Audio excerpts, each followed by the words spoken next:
वो मंजिल तो रास्ते ना मोड़ना, जो जो भी मन में हो वो सपना ना तोड़ना। कदम कदम पे मिलेगी मुश्किल आपको, बस सितारे सुनने के लिए कभी जमीन मत छोड़ना। हाय एवरीवन, आप सभी का नमस्कार। आप सभी का आचार्य हट पर स्वागत है। आज हम आप लोगों के लिए दिल्ली फॉरेस्ट गार्ड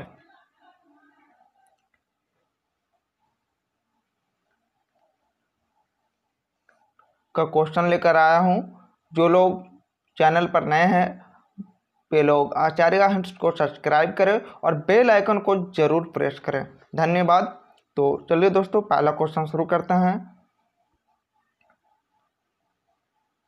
ये दिल्ली फॉरेस्ट गार्ड का जो वस्तुनिष्ठ सामान्य ज्ञान है उनका मैं क्वेश्चन लेकर आया हूँ। पहला क्वेश्चन है, मोहनजोदड़ो और हड़प्पा के प्राचीन नगर अब कहाँ स्थित है? इसका ऑप्शन है भारत में, दूसरा बांग्लादेश, दूसरा पाकिस्तान, तीसरा बांग्लादेश और चौथा तिब्बत में। आपको अगर आंसर पता है तो आप आंसर दें। इसका आंसर होगा दोस्तों ऑप्शन बी, पाकिस्तान में। अगला क्वेश्चन है, सिंधु सभ्यता से प्राप्त मोहरें निम्नलिखित में से किससे बनी थी? अगर आपको आंसर पता है तो आप आंसर दें। इसका आंसर होगा ऑप्शन डी, स्टेटाइट। अगला क्वेश्चन है, निम्नलिखित में से कौन सा वेद गद्य एवं पद्य में रचित है? मतलब दोनों में है। ऋग्वेद, दूसरा यजुर्वेद, तीसरा सामवेद और चौथा अथर्ववेद। अगर आपको आंसर पता है तो आप आंसर दें। इसका आंसर होगा दोस्तों ऑप्शन बी, यजुर्वेद।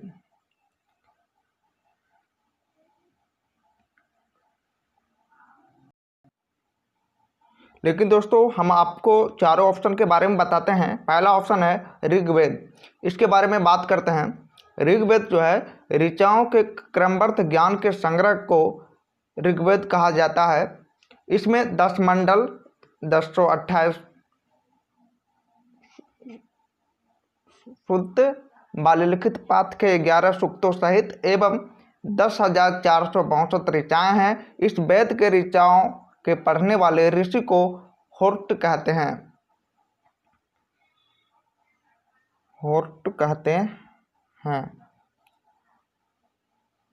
इस वेद में आर्य के राजनीति प्रणाली एवं इतिहास के बारे में जानकारी मिलती है। और जो दूसरा ऑप्शन है यजुर्वेद, इसके बारे में बात करते हैं। यजुर्वेद में यज्ञों के नियमों एवं विधि विधानों का संकलन मिलता है। यह एक ऐसा वेद है जो गद्य एवं पद्य दोनों में है। इसके पाठकर्ता को अथर्वयु कहते हैं। और तीसरा जो ऑप्शन है सामवेद, इसके बारे में भी आपको बात करते हैं। साम का शाब्दिक अर्थ गान, इससे भारतीय संगीत का जनक कहा जाता है। क्वेश्चन पूछेगा दोस्तों कि भारतीय संगीत का जनक किसे कहा जाता है, तो याद रखिएगा सामवेद को। और इसके पाठकर्ता को उदारतु कहते हैं। यजुर्वेद तथा सामवेद में किसी भी विशिष्ट ऐतिहासिक घटना का वर्णन नहीं मिलता है। और जो ऑप्शन जो 4 नंबर में है अथर्ववेद, इनके बारे में भी बात करते हैं। अथर्ववेद जो है अथर्वा ऋषि द्वारा रचित इस वेद में कुल 731 मंत्र तथा लगभग 6000 पद है। यह कन्याओं के जन्म की निंदा करता है। ऐतिहासिक दृष्टि से अथर्ववेद का महत्व इस बात में है कि इसमें सामान्य मनुष्यों के विचारों तथा अंधविश्वासों का विवरण मिलता है। सबसे प्राचीन वेद जो है ऋग्वेद है एवं सबसे बाद का वेद जो है अथर्ववेद है। पुराणों में मत्स्य पुराण सबसे प्राचीन एवं प्रमाणिक है। इतना आपको पूरा डिटेल बता दिया है, आप याद रखिएगा। अगला क्वेश्चन है, ऋग्वैदिक कालीन आर्यों के युद्ध के देवता कौन थे? इसका ऑप्शन है मंगल, दूसरा इंद्र, तीसरा रुद्र और चौथा शिव। अगर आपको आंसर पता है तो आप आंसर दें। इसका आंसर होगा दोस्तों ऑप्शन बी होगा, इंद्र होगा। और अगला क्वेश्चन है, महावीर स्वामी को किस स्थान पर ज्ञान प्राप्त हुआ? अगर आपको आंसर पता है तो आप आंसर दें। इसका आंसर याद रखिएगा दोस्तों, ऑप्शन ए, ऋजुपालिका नदी के तट पर महावीर स्वामी को ज्ञान की प्राप्ति हुई थी। और अगला क्वेश्चन, इसके बारे में डिटेल से बात करूंगा कभी फिर कभी, चूँकि वीडियो लंबी हो जाती है तो मैं कोशिश करूंगा कि जल्दी कवर हो जाए। अगला क्वेश्चन है, अशोक के अभिलेखों को पढ़ने का प्रथम श्रेय प्राप्त है। जो अशोक के अभिलेखों को पढ़ने का प्रथम श्रेय किसे दिया गया है, वो आपको आंसर पता है तो आप आंसर दें। इसका आंसर होगा दोस्तों ऑप्शन होगा डी, जेम्स प्रिंसेप को। अशोक के अभिलेख को पढ़ने का प्रथम श्रेय है जेम्स प्रिंसेप को। अगला क्वेश्चन है, 7 नंबर में है, किसने भारत में सर्वप्रथम स्वर्ण सिक्के को चलाया था? जो स्वर्ण का जो सिक्का था किसने चलाया था? ऑप्शन है कुषाण, दूसरा मौर्य, तीसरा हिंद यवन और चौथा गुप्त। अगर इसका आंसर पता है तो आप आंसर दे। इसका आंसर होगा दोस्तों ऑप्शन सी, हिंद यवन। 8वां नंबर क्वेश्चन है, गुप्त काल में प्रमुख गणितज्ञ एवं खगोल शास्त्री था। अगर इसका आंसर पता है तो आप आंसर दें। इसका आंसर होगा दोस्तों ऑप्शन बी, आर्यभट्ट। इसी टाइप का क्वेश्चन आपको दिल्ली फॉरेस्ट गार्ड में देखने को मिलेगा। आप घबराइए मत, मैं आपको सारी मटेरियल उपलब्ध कराऊंगा। अगला क्वेश्चन है, निम्नलिखित का कालक्रम है। आपको बताना है कालक्रम कौन सा पहले का है, वो आपको बताना है। इसका आंसर होगा दोस्तों ऑप्शन ए, हल्दी घाटी युद्ध, बैरम खां का पतन, आरसीगढ़ का विजय, अबुल फजल की हत्या। यानी कि सबसे पहले हुई थी हल्दी घाटी का युद्ध, उसके बाद बैरम खां का पतन, उसके बाद आरसीगढ़ की विजय, उसके बाद अबुल फजल की हत्या। अगला क्वेश्चन है, विदेशी आक्रमणकारियों को ऐतिहासिक क्रम में लिखिए। अगर आपको आंसर पता है तो आप आंसर दें। इसका होगा आंसर ऑप्शन सी, पहले होगा एक मोहम्मद बिन कासिम, उसके बाद होगा मोहम्मद गजनबी, उसके बाद होगा मोहम्मद गौरी, उसके बाद ऑप्शन 4 चंगेज खां। अगला क्वेश्चन है, किस शासक के दरबार में सर्वाधिक हिंदू पदाधिकारी थे? अगर आपको आंसर पता है तो आप आंसर दे। इसका आंसर होगा दोस्तों ऑप्शन डी, औरंगजेब। औरंगजेब के दरबार में सर्वाधिक जो है हिंदू ही पदाधिकारी थे। तो अगला क्वेश्चन है, किस शासक ने सिंचाई कर लगाया था? मोहम्मद तुगलक, फिरोज तुगलक, और तीसरा है अलाउद्दीन खिलजी, और चौथा सिकंदर लोदी। अगर आपको आंसर पता है तो आप आंसर दें। इसका आंसर होगा दोस्तों ऑप्शन बी, फिरोज तुगलक। किस शासक ने सिंचाई कर लगाया था? अब फिरोज तुगलक। अगला क्वेश्चन है, कबीर की मृत्यु किस स्थान पर हुई? आप इनके बारे में तो जरूर पढ़े होंगे, जानते होंगे। तो कबीर की मृत्यु किस स्थान पर हुई आपको बताना है। इसका आंसर होगा दोस्तों ऑप्शन सी, मगहर में। मगहर में कबीर का मृत्यु हुआ था। अगला क्वेश्चन है, अंग्रेजों ने सर्वप्रथम अपना व्यापारिक कारखाना लगाया था।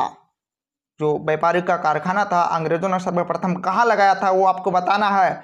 मुंबई में, हुगली में, सूरत में, बेंगलोर में। अगर आपको आंसर पता है तो आप आंसर दे। इसका आंसर होगा दोस्तों ऑप्शन सी, सूरत में। सूरत में जो है अंग्रेजों ने सर्वप्रथम अपना व्यापारिक कारखाना लगाया था। अगला क्वेश्चन है, भारतीय राष्ट्रीय कांग्रेस के प्रथम मुस्लिम अध्यक्ष थे। आपको इसका आंसर बताना है। बदरुद्दीन तैयबजी, दूसरा है मौलाना अबुल कलाम आज़ाद, तीसरा है सर सैयद अहमद खां और चौथा है मोहम्मद जिन्ना। अगर आपको आंसर पता है तो आप आंसर दें। इसका आंसर होगा दोस्तों option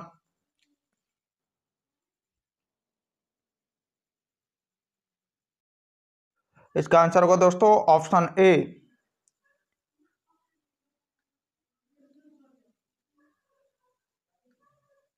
option A Badruddin Tyabji, ये जो हैं भारतीय राष्ट्रीय कांग्रेस के प्रथम मुस्लिम अध्यक्ष थे।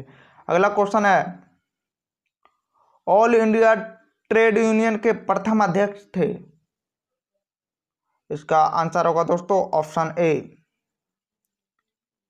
लाला Lajpat Rai, all India trade union के प्रथम अध्यक्ष थे। अगला क्वेश्चन है, भारत में सर्वप्रथम टेलीग्राफ व्यवस्था प्रारंभ हुई थी। अगर इसका आंसर पता है तो आप आंसर दें। इसका आंसर होगा दोस्तों ऑप्शन बी 1853 में। और 18वां क्वेश्चन है, असहयोग आंदोलन वापस ले गया रॉलेट एक्ट के बाद, या दूसरा प्रथम विश्व युद्ध के बाद, तीसरा जलियांवाला बाग हत्याकांड के बाद, और चौथा चोरी चोरा घटना के बाद। असहयोग आंदोलन कब वापस लिया था, हम आपको बताए थे अगले वीडियो में। अगर आपको आंसर पता है तो आप आंसर बताएं। इसका आंसर होगा दोस्तों ऑप्शन डी, चोरी चोरा घटना के बाद जो है असहयोग आंदोलन को वापस ले गया था। लेकिन तो आपको बताना होगा दोस्तों असहयोग आंदोलन कब हुआ था।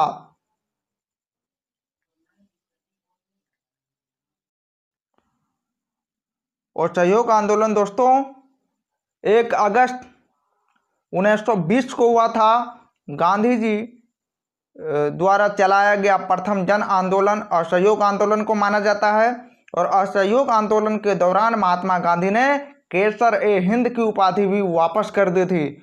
और दूसरा आता है इसके रिलेटेड सविनय अवज्ञा आंदोलन। ये दोस्तों 6 अप्रैल 1930 को हुआ था। इसमें जो है गांधी जी ने साबरमती आश्रम में अपने 78 अनुयायियों के साथ दांडी मार्च किया और 24 दिन की लंबी यात्रा के पश्चात 6 अप्रैल 1930 को दांडी में गांधी जी ने सांकेतिक रूप से नमक कानून तोड़ा। यहीं से सविनय अवज्ञा आंदोलन प्रारंभ हुआ। तो दो चीज इसमें इंपॉर्टेंट है कि सविनय अवज्ञा आंदोलन कब हुआ और असहयोग आंदोलन कब हुआ। असहयोग आंदोलन 1920 में हुआ और सविनय अवज्ञा आंदोलन 6 अप्रैल 1930 में हुआ। ये याद रखिएगा। अगला क्वेश्चन है, क्रिप्स मिशन को किसने उत्तर तिथि चेक की संज्ञा दी। इसका आंसर आपको पता है तो आप आंसर दें। महात्मा गांधी, दूसरा पंडित जवाहरलाल नेहरू, तीसरा राजेंद्र प्रसाद, और डी में है मोतीलाल नेहरू। अगर आपको आंसर पता है तो आप आंसर दें। इसका आंसर होगा दोस्तों ऑप्शन ए महात्मा गांधी। अगला क्वेश्चन है, थियोसॉफिकल सोसाइटी का अंतर्राष्ट्रीय मुख्यालय है। अगर इसका आंसर पता है तो आप आंसर दें। इसका आंसर होगा दोस्तों ऑप्शन ए अडियार। अगला क्वेश्चन है, सत्यशोधक समाज की स्थापना किसने की थी। गोपाल कृष्ण गोखले, दूसरा महादेव गोविंद रानाडे, तीसरा ज्योतिबा फूले, और डी में है गोपाल हरि देशमुख। अगर इसका आंसर पता है तो आप आंसर दें। इसका आंसर होगा दोस्तों ऑप्शन सी ज्योतिबा फूले। ज्योतिबा फूले सत्यशोधक समाज के स्थापना किया था। अगला क्वेश्चन है, तैमूर ने किसके शासनकाल में भारत पर आक्रमण किया था। तैमूर ने बलबन, इल्तुतमिश, फिरोज शाह तुगलक या नासिरुद्दीन महमूद शाह तुगलक। तो इसके आंसर आपको पता है तो आप आंसर दें। इसका आंसर होगा दोस्तों ऑप्शन डी नासिरुद्दीन महमूद शाह तुगलक। तैमूर ने किसके शासनकाल में भारत पर आक्रमण किया था, तो नासिरुद्दीन महमूद शाह तुगलक के शासनकाल में तैमूर ने आक्रमण किया था। ये याद रखिएगा। अगला क्वेश्चन है 23 नंबर, समुद्रगुप्त ने अपने दक्षिण अभियान में किस बैंगी शासक को हराया था। इसका आंसर ऑप्शन है नंदी बर्मन, दूसरा है हस्ती बर्मन, तीसरा देव बर्मन, और चौथा डी में चौथा में है नीरू बर्मन। अगला इसका आंसर अगर पता है तो आप आंसर दें। इसका आंसर होगा दोस्तों ऑप्शन बी हस्ती बर्मन। अगला क्वेश्चन है, मोहम्मद बिन तुगलक द्वारा अपनाया गया सांकेतिक मुद्रा किस धातु का बना हुआ था। मोहम्मद बिन तुगलक द्वारा अपनाया गया सांकेतिक मुद्रा किस धातु का बना हुआ था? ऑप्शन है कांसा, दूसरा है पीतल और तांबा, तीसरा चांदी और डी में है लोहा। अगर आपको आंसर पता है तो आप आंसर दें। इसका आंसर होगा दोस्तों ऑप्शन बी, पीतल और तांबा का सांकेतिक मुद्रा धातु का बना हुआ था मोहम्मद बिन तुगलक द्वारा। अपनाया गया सांकेतिक मुद्रा जो है पीतल और तांबा का बना हुआ था। अगला क्वेश्चन है, अकबर के शासन काल में मुगल सेना का सेनापति कौन था? अगर आपको आंसर पता है तो आप आंसर दें। इसका आंसर को दोस्तों ऑप्शन सी, भगवंत दास। अगला क्वेश्चन है, इनमें से दिल्ली के सिंहासन पर बैठने वाला पहला अफगान शासक कौन था? सिकंदर लोदी, शेरशाह, बहलोल लोदी या इनमें से कोई नहीं? अगर आपको आंसर पता है तो आप आंसर दें। इसका आंसर को दोस्तों ऑप्शन सी, बहलोल लोदी जो है दिल्ली के सिंहासन पर बैठने वाला पहला अफगान शासक था। अगला क्वेश्चन है, महमूद गवा का संबंध निम्नलिखित में किस दक्षिण राज्य से था? अगर इसका आंसर पता है तो आप आंसर दें। इसका आंसर को दोस्तों ऑप्शन डी, बहमनी। अगला क्वेश्चन है, राष्ट्रीय कांग्रेस ने किस वर्ष पूर्ण स्वराज का प्रस्ताव पारित किया था? आपको हम बताए थे राष्ट्रीय कांग्रेस ने किस वर्ष पूर्ण स्वराज का प्रस्ताव पारित किया था? इसका आंसर को दोस्तों ऑप्शन ए, 1929। अगला क्वेश्चन है, कांग्रेस तथा मुस्लिम लीग के बीच लखनऊ समझौता कब हुआ? अगर आपको आंसर पता है तो आप आंसर दें। इसका आंसर को दोस्तों ऑप्शन बी, 1916 में कांग्रेस और मुस्लिम लीग के बीच लखनऊ समझौता हुआ 1916 में। अगला क्वेश्चन है, सुभाष चंद्र बोस के राजनीतिक गुरु कौन थे? इसका ऑप्शन है चित्तरंजन दास, अरविंद घोष, महात्मा गांधी या बाल गंगाधर तिलक। अगर आपको आंसर पता है तो आप आंसर दें। इसका आंसर को दोस्तों ऑप्शन ए, चित्तरंजन दास सुभाष चंद्र के राजनीतिक गुरु थे। अगला क्वेश्चन है, पाकिस्तान के प्रथम प्रधानमंत्री कौन थे? मोहम्मद अली जिन्ना या लियाकत अली खां या फिरोज खानून या मौलाना मोहम्मद अली? अगर आपको आंसर पता है तो आप आंसर दें। इसका आंसर होगा दोस्तों ऑप्शन बी, लियाकत अली खां जो है पाकिस्तान के प्रथम प्रधानमंत्री थे, याद रखिएगा। अगला क्वेश्चन है, भारतीय स्वतंत्रता के समय ब्रिटेन का प्रधानमंत्री कौन था? जब भारतीय स्वतंत्रता के समय जो ब्रिटेन का प्रधानमंत्री था उनका नाम बताना है। इसका आंसर होगा दोस्तों ऑप्शन, इसका आंसर होगा ऑप्शन ए, लॉर्ड एटली। इसका आप तीसरा चौथा भी ऑप्शन देख लीजिए।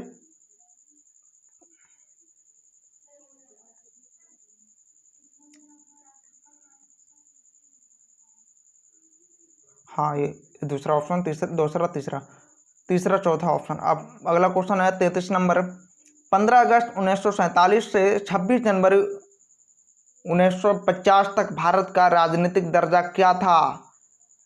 ये मोस्ट इम्पोर्टेंट क्वेश्चन है कि 15 अगस्त 1947 से 26 जनवरी 1950 तक भारत का राजनीतिक दर्जा क्या था, ये आपको बताना है। उसका आंसर होगा दोस्तों ऑप्शन डी, ब्रिटिश राष्ट्रमंडल का एक अधिराज्य। अगला क्वेश्चन है, किस वायसराय ने 1878 में भारतीय भाषाओं के समाचार पत्रों पर अंकुश लगाया था? किस वायसराय ने, वो कौन सा वायसराय था? किस वायसराय ने 1878 में भारतीय भाषाओं के समाचार पत्रों पर अंकुश लगाया था, ये आपको बताना है। इसका आंसर होगा दोस्तों ऑप्शन सी, लॉर्ड लिटन। ये काफ़ी इंपॉर्टेंट क्वेश्चन है, आप एक बार फिर से देख लीजिएगा। अगला क्वेश्चन है 35 नंबर, निम्नलिखित में से किस अधिवेशन में राष्ट्रीय कांग्रेस ने नरम एवं गरम दलों का पुनः विलय हो गया? इसका आंसर अगर आपको पता है तो आप आंसर दें। इसका आंसर होगा दोस्तों ऑप्शन सी, लखनऊ 1916। अगला क्वेश्चन है, मुस्लिम लीग द्वारा प्रत्यक्ष कार्यवाही दिवस कब मनाया गया था? मैं फिर से क्वेश्चन रिपीट कर रहा हूं, मुस्लिम लीग द्वारा प्रत्यक्ष कार्यवाही दिवस कब मनाया गया था, आपको बताना है। इसका आंसर होगा दोस्तों ऑप्शन डी, 16 अगस्त 1946।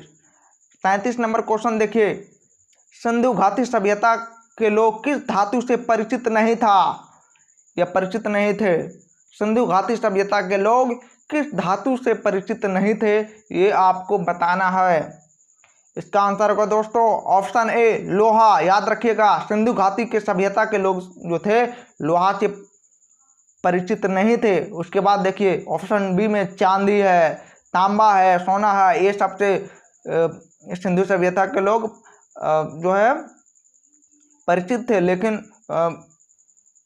जो है लोहा इससे परिचित नहीं थे। अगला क्वेश्चन है, सिंधु घाटी सभ्यता का वह नगर कौन सा है जहां बृहत स्नानागार के अवशेष मिले हैं। आपका ऑप्शन है लोथल, दूसरा मोहनजोदड़ो, तीसरा कालीबंगा या हड़प्पा। इसका आंसर आपको पता है तो आप आंसर दे। इसका आंसर को दोस्तों ऑप्शन बी मोहनजोदड़ो। आप याद कैसे रखिएगा, वो ट्रिक बताएंगे, वो हिंट भी बताएंगे, ठीक है। इसको याद रखिएगा ऐसे कि एक मोहन नाम का एक लड़का है जो वो स्नान करता है। तो स्नान करने का ये दोनों का रिलेटेड मिल जाता है, इसलिए ऐसे याद रखिएगा, ठीक है। अगला क्वेश्चन है, विक्रम संवत कब से प्रारंभ हुआ। 39 नंबर में आपको बताना है। इसका आंसर को दोस्तों ऑप्शन बी 58 ईसा पूर्व में विक्रम संवत कब से प्रारंभ हुआ, 58 ईसा पूर्व। अगला क्वेश्चन है, पंचमार्क सिक्के सर्वाधिक रूप से किस धातु के बने थे। फिर से रिपीट कर रहा हूं क्वेश्चन, पंचमार्क सिक्के सर्वाधिक रूप से किस धातु के बने थे। अगर आपको आंसर पता है ना तो आप आंसर जरूर दें। इसका आंसर को दोस्तों ऑप्शन बी चांदी। अगला क्वेश्चन है, सम्राट हर्ष के शासन काल में बौद्ध अध्ययन का सर्वाधिक महत्वपूर्ण केंद्र कौन सा था। सम्राट हर्ष के शासन काल में बौद्ध अध्ययन का सर्वाधिक महत्वपूर्ण केंद्र कौन सा था, आपको बताना है। आपका ऑप्शन है राजगिरी, दूसरा तक्षशिला, तीसरा नालंदा और चौथा विक्रमशिला। अगर आपको आंसर पता है तो आप आंसर दें। इसका आंसर को दोस्तों ऑप्शन सी नालंदा, ठीक है। अगला क्वेश्चन है, कुतुबनुमा दिशा सूचक यंत्र का आविष्कार निम्नलिखित में से किस देश में हुआ था। आपका ऑप्शन है भारत, जापान, चीन या ईरान। अगर आपको आंसर पता है तो आप आंसर दें। इसका आंसर को ऑप्शन सी चीन में। अगला क्वेश्चन है, निम्नलिखित में से किस देश में पारसी धर्म का प्रादुर्भाव हुआ था। ये इनके बारे में इसका आंसर में पता है तो आप आंसर दें। इसका आंसर को दोस्तों ऑप्शन सी ईरान में। अगला क्वेश्चन है, एक राष्ट्र एक नेता का नारा निम्नलिखित में से किसने दिया था। आपका ऑप्शन है हिटलर, दूसरा बिस्मार्क, तीसरा नेपोलियन, तीसरा और डी में है काउंट काबूर। अगर आपको आंसर पता है तो आप आंसर दें। इसका आंसर को दोस्तों ऑप्शन ए हिटलर ने नारा दिया था, एक राष्ट्र एक नेता का नारा दिया था। अगला क्वेश्चन है 45 नंबर, कूटनिरपेक्ष राष्ट्रों का प्रथम सम्मेलन कहाँ हुआ था। आपका ऑप्शन है नई दिल्ली, काहिरा, लंदन और चौथा में है बेलग्रेड। अगर आपको आंसर पता है तो आप आंसर दें। इसका आंसर को ऑप्शन डी बेलग्रेड में कूटनिरपेक्ष राष्ट्रों का प्रथम सम्मेलन कहाँ हुआ था, बेलग्रेड में। अगला क्वेश्चन, यदि रूसो न होता तो फ्रांस की क्रांति न होती, यह कथन निम्नलिखित में से किसका। ये आपको बताना है। मैं फिर से क्वेश्चन रिपीट कर रहा हूं दोस्तों, यदि रूसो न होता तो फ्रांस की क्रांति न होती, यह कथन किसका। हिटलर का या लेनिन का या नेपोलियन का या अब्राहम लिंकन का। अगर आपको आंसर पता है तो आप आंसर दें। इसका आंसर को दोस्तों ऑप्शन सी नेपोलियन का कथन है, यदि रूसो न होता तो फ्रांस की क्रांति न होती। अगला क्वेश्चन है, निम्नलिखित में से कौन सा नगर फिरोज तुगलक ने बनवाया था? फिरोज तुगलक ने कौन सा नहर बनवाया था, ये आपको बताना है। फिरोजपुर, आगरा या फरीदाबाद या तुगलकाबाद। अगर आपको आंसर पता है तो आप आंसर दें। इसका आंसर होगा दोस्तों ऑप्शन ए, फिरोजपुर। निम्नलिखित में से कौन सा नहर फिरोज तुगलक ने बनवाया था? फिरोजपुर। अगला क्वेश्चन है, दीन इलाही की स्थापना किस शासक ने की थी? दीन इलाही की स्थापना किस शासक ने की थी, इसके बारे में आपको बताना है। इसका आंसर होगा दोस्तों ऑप्शन सी, अकबर। दीन इलाही की स्थापना अकबर ने की थी। अगला क्वेश्चन है, निम्न किसने विधवा पुनर्विवाह अधिनियम पारित किया? विधवा पुनर्विवाह का जो अधिनियम पारित किया था वो किसने किया था, वो आपको बताना है। इसका आंसर होगा दोस्तों ऑप्शन ए, लॉर्ड कैनिंग। याद रखिएगा दोस्तों, लॉर्ड कैनिंग ने विधवा पुनर्विवाह अधिनियम पारित किया था। और लास्ट क्वेश्चन है 50 नंबर, मुगल काल के दौरान मनसबदार थे। मुगल काल के दौरान मनसबदार थे। अगर आपको आंसर पता तो आप आंसर दो। ऑप्शन है आपका भूस्वामी और जमींदार, दूसरा राजस्व संकलनकर्ता, तीसरा राज्य पदाधिकारी और डी में है सैनिक। तो आपको आंसर पता है तो आप आंसर दें। इसका आंसर को दोस्तों ऑप्शन सी, राज्य पदाधिकारी। मुगल काल के दौरान मनसबदार थे राज्य पदाधिकारी। ये हमारा लास्ट क्वेश्चन था 50वां। आज मैं 50 क्वेश्चन कवर करा चुका हूँ दिल्ली फॉरेस्ट गार्ड का। तो फिर मैं कल आपको सुबह मिलता हूँ मॉर्निंग में। तब तक के लिए bye bye, good night, all the best. जो लोग चैनल पर हैं दोस्तों, चैनल को सब्सक्राइब कर ले। आचार्य हिंट्स को आपको हिंट्स दूंगा। आपको कभी भी आपको मंजिल के जो भी कठिनाइयाँ होगा, मैं उससे लड़ने की आपको ट्रिक बताऊंगा। आपको परेशानियों से लड़ना है, घबराना नहीं है। इसलिए जो लोग चैनल पर नए हैं उस चैनल को सब्सक्राइब कर लें और बेल आइकन को ज़रूर प्रेस करें, ताकि जब भी वीडियो अपलोड करूं आपको नोटिफिकेशन मिल सके। धन्यवाद।